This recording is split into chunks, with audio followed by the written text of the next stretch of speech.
नमस्कार दर्शकों, आप देख रहे हैं ATV 7 भारत। मैं हूं आपके साथ अजीत चौहान। जिस तरह मौसम करवट बदल चुका है, मौसम में जो चेंजेस आ रहे हैं उसको लेकर के, जिस तरह अभी बारिश हुई, बारिश के बाद अभी जैसे कुछ समय से देख रहे हैं कि 2-3 दिन से यहाँ पर धूप भी तेज़ी से निकल रही है और इसमें रात को जो मौसम होता है वो सुहावना हो जाता है। उसको लेकर के तमाम बीमारियाँ पनप रही हैं। पानियाँ जो इकट्ठे होते हैं उसको लेकर के क्या कुछ बीमारियाँ होती हैं, क्या कुछ निर्देश हैं, कैसे उनसे बचा जाए, उनके लिए मेरे साथ मौजूद हैं, यहाँ पर देख सकते हैं, मेजर डॉक्टर अजीत सिकरवार जी। मैं इनसे यहाँ जानता हूँ कि किस तरीके की ये बीमारियाँ हो रही हैं, वो बीमारियाँ पनप रही हैं, उनसे बचने के लिए क्या कुछ निर्देश हैं उनके लिए और क्या कुछ वो करके उन बीमारियों से बच सकते हैं। जी डॉक्टर साहब, क्या कुछ, जैसे कि अभी मौसम चेंज हो रहा है, क्या कुछ बीमारियाँ पनप रही हैं और कैसे? मैं doctor major Ajit Singh Sikarwar, physician Jaivansh health care Mathura से आप सभी का इस चैनल पर स्वागत करता हूं। और मैं यही आपको बताना चाहूँगा कि जैसे कि आपने पूछा कि इस मौसम में जो अभी बारिश का सीज़न ख़त्म हुआ है, उसके बाद जो अब थोड़ा सा ठंड का मौसम आना स्टार्ट होगा, तो इस मौसम में कुछ बीमारियां ऐसी हैं जो बढ़ जाती हैं। उसमें से एक मोस्ट कॉमन बीमारी वायरल फीवर है, जो नॉर्मल बुखार खांसी जुकाम के साथ आता है। दूसरा, कुछ इस महीने में जो सितंबर अक्टूबर के महीने में देखने को मिलता है, वो है डेंगू फीवर, और कुछ केसेस मलेरिया के भी देखने के लिए मिलते हैं। तो हमें कुछ बातों का ध्यान रखना है इस सीज़न में।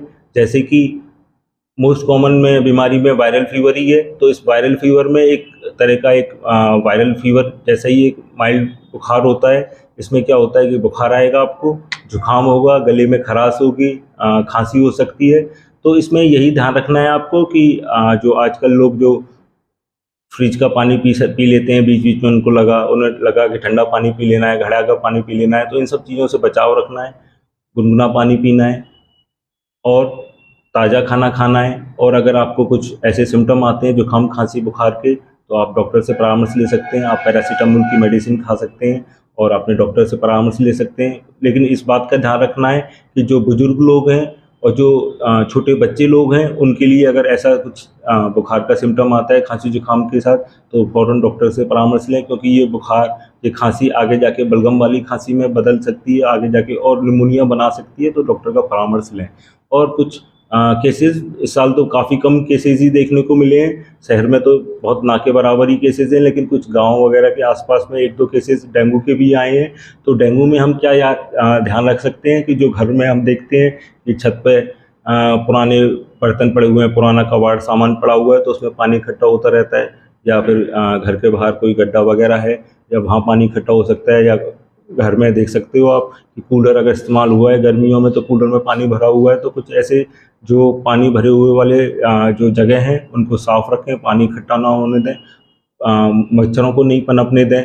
और घर में इस समय जैसे कि मॉस्किटो रिपेलेंट क्रीम होती है, मच्छरदानी होती है, जो रिफ़िल वगैरह होती हैं, उसका इस्तेमाल करें। शाम को मच्छर से बचाव रखोगे, मच्छर को पनपने नहीं दोगे, तो ये बीमारी होगी नहीं।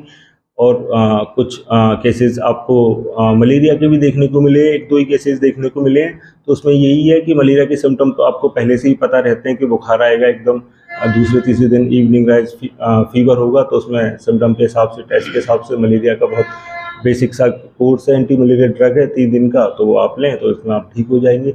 अपने यही है कि अपने घर के आसपास साफ़ सफाई का ध्यान रखें और खाना एकदम ठंडी चीज़ों का सेवन बंद कर दें और अच्छा ताज़ा खाना खाएं, व्यायाम करें, एक्सरसाइज करें, आप फिट रहेंगे। तो जिस तरह का इन्होंने बताया कि किस तरीके से अपने आप को फिट रख सकते हैं, स्वास्थ्य का भी ध्यान रख सकते हैं और अपने आसपास बिल्कुल भी गंदगी ना होने दें, जो कि एक बीमारी का बहुत बड़ा कारण भी है। डॉक्टर, बात करूं जिस तरीके से कि अभी डेंगू और मलेरिया जैसे पनप ही रहा है, तो उसके लिए और कोई सुझाव जिस तरीके से आप हमारे चैनल के माध्यम से दर्शकों को बताना चाहें?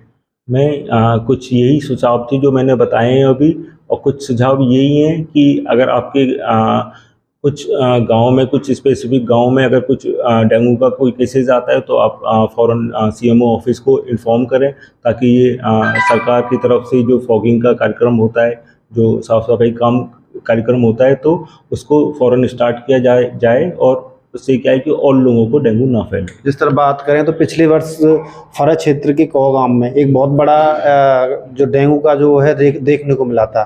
तो क्या इस तरीके से उन चीज़ों से कैसे बच सकते हैं कि एक बड़ी जो बीमारी है उसको रोका जाए? इन सब चीज़ों से आप इसी तरीके से बच सकते हैं कि आप मच्छरों को अपने आसपास नहीं इकट्ठा होने देंगे तो आपको डेंगू केसेस होंगे ही नहीं। बहुत रेयरली केसेस होते हैं, तो उसमें यही है कि आप अपने आसपास मच्छरों को ना पनपने दें, गंदगी ना इकट्ठी होने दें, साफ़ सफाई रखें, बिल्कुल आपको कोई भी बीमारी की आपको चिंता नहीं होगी। तो जिस तक अभी तक डॉक्टर साहब का लगभग यही कहना था कि अपने आसपास सब साफ सफाई का विशेष ध्यान रखें, गंदगी इकट्ठा ना होने दें, और इस बीमारी जो इस मौसम में आती है, इस बीमारी से हो सकता है आप बच सकते हैं। अभी तक देखते रहिए अपने साथी के साथ, ATV7 भारत, मथुरा।